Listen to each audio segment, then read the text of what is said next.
1, 2, yours running, time code? Yep. So, the recipe I'm going to show you today is something that we love in our family. We're going to make homemade pasta with a delicious sauce. It's bigging up tin tuna and broccoli, one of the country's most popular vegetables.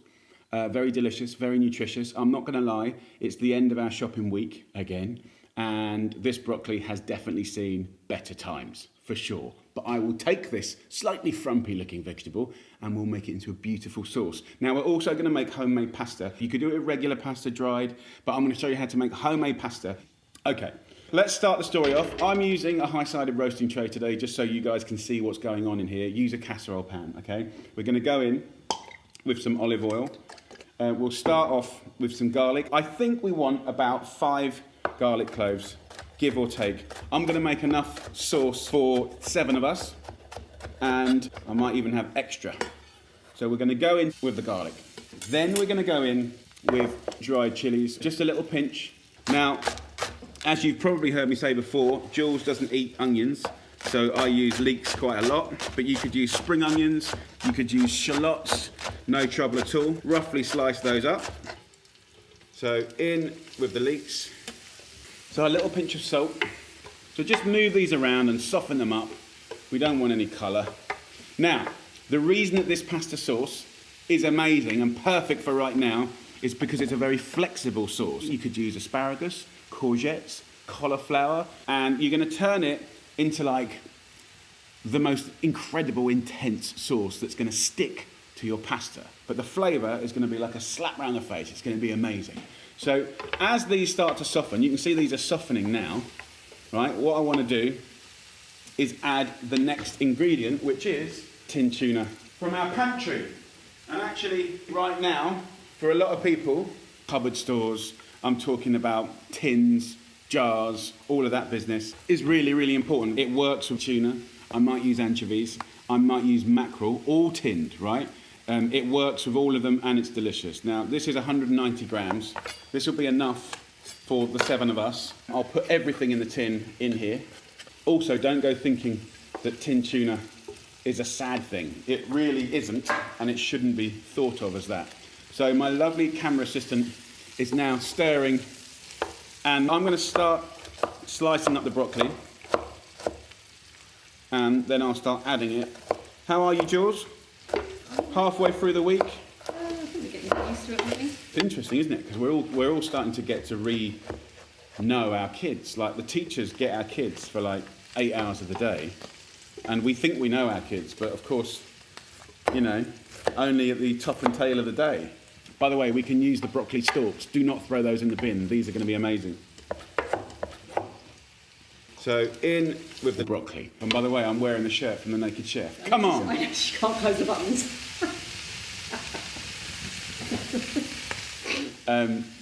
No, I can't close the buttons, but you know, maybe one day. Maybe if we run out of food.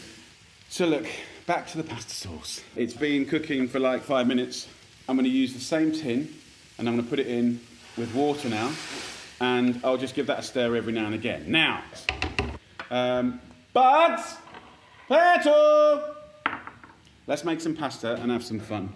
Do you want to join Daddy make pasta? And like, Buzz, will you just hold the phone for me? So while Mummy dresses River, Buddy, you take over the close-ups. Darling girl. Yeah. Can you get me the flour behind me? So we are going to make homemade pasta. Generally speaking, 100 grams of flour per person, right? So whether you're one person on your own or a big family, or you want to do a batch of pasta, a typical pasta flour will be a Durham wheat flour, and you might see it labelled as pasta flour in the supermarkets, right? You can use plain flour, and this is actually strong white flour. So you can bend what the norm is. So I've used 3 cups of flour. I'm now going to use 1 cup of hot water. It's not boiling water, but it was boiling about 5-10 minutes ago. And that's going to go into here. Now, hot water changes everything.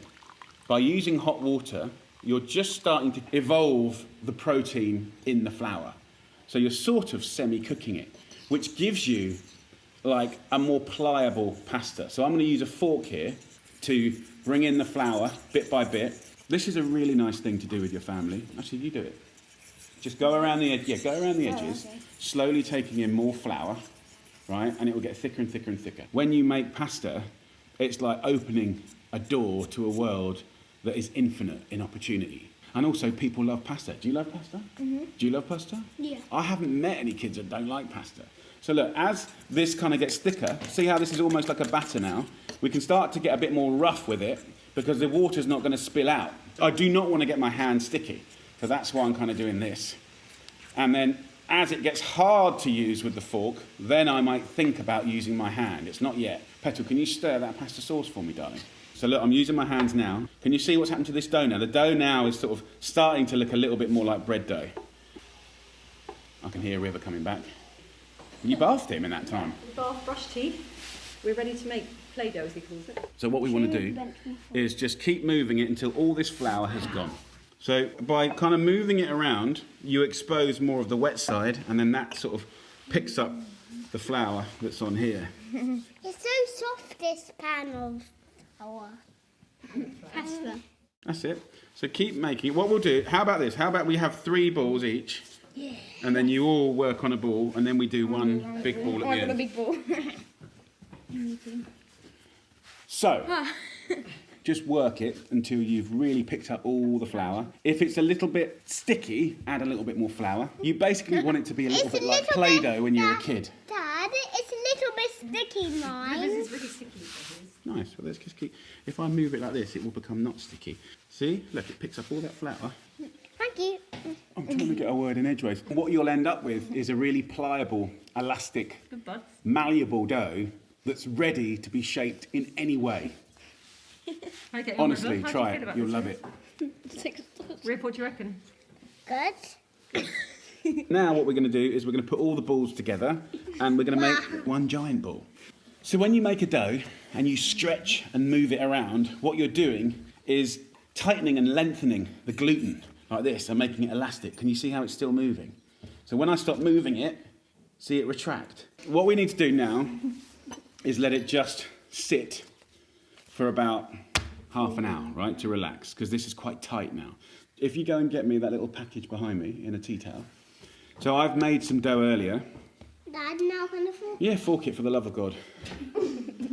Fork it. So I wrap this in a damp cloth covered in greaseproof paper, right? And it's exactly the same quantity. So what I'll do now is take this dough, this poor dough that's been forked to death, and I'll wrap it up and I'll relax this for half an hour. Oh. So put that behind us, gorgeous girl. Yeah. So now you can see this dough is now much more bendy. So I'm going to roll this into a sausage, which will make River so excited because he loves a sausage, don't you, River? Yeah, I love sausages. Okay, so you get one bit, she gets one bit, I get one bit. I'm going to show you what to do. So the one I want to do is called cavatelli. Cavatelli. So what we do is you take a small piece, the size of a tiny marble, you roll it in your hands, and naturally you'll get something that has a fat middle and like a kind of thinner end, about the size of 3 fingers. Put it down, then just stick your fingers in, push right down, and drag towards you, and then peel them off your finger, and what you get is the most beautiful pasta that has fat bits, thin bits, and a cup that will hold on to sauce. Interesting. So that won't work because it's just too much dough. It will sit on your tummy like a bomb, right? What you need to do is use those fingers to really squeeze and make it quite thin and delicate, right? As time goes on, you'll get better and better. Yeah, that's brilliant, buds. A bit more weight. So right into it.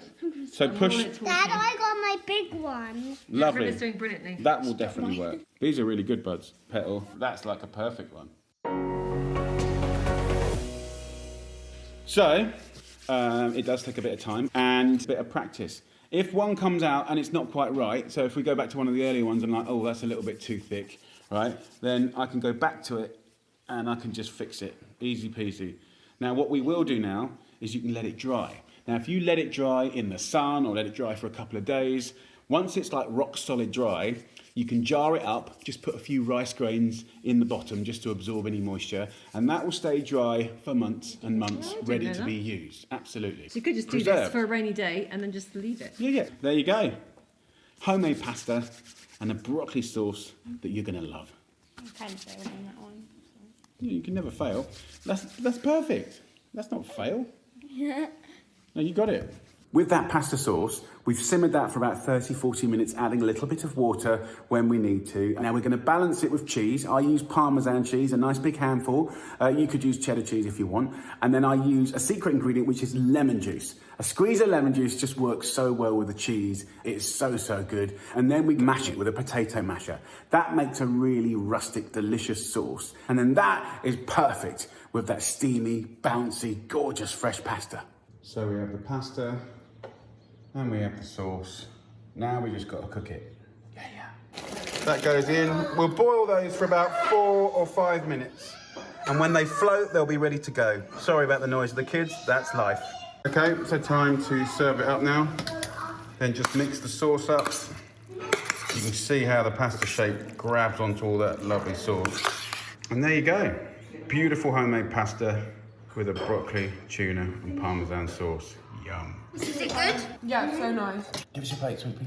Do you like the sauce petal? It kind of tastes like gnocchi, but not gnocchi. What do you reckon, Buds? You've had thirds. Amazing. Best one yet. Yeah? Yeah. Any other comments from the gang? It's so nice. There you go, guys. Go on, have a go.